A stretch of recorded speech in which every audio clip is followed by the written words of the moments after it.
Hello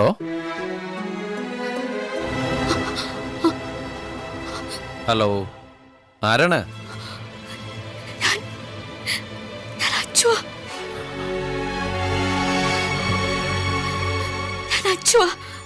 Aswathy.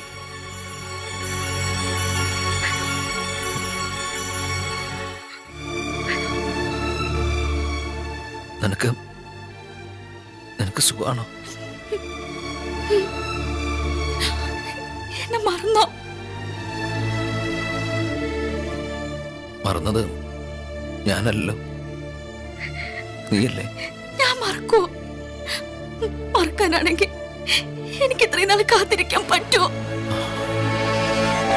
കാത്തിരിക്കേ. ഏതോ ഒരു അച്ചുവാ number മാറി വിളിച്ചതാ. പൊന്നാരന്റെ അശ്വതി അതൊക്കെ ആളും മാറിയിരിക്കണം. ഇത് വന്ന് പെട്ടിക്കണത് ഒരു മുത്തൻ കോയിന്റെ മുന്നിലാണ്. എനിക്ക് ജീവൻ വേണമെങ്കിൽ ഇത് രക്ഷപ്പെട്ടു. നാണുണ്ടാകും.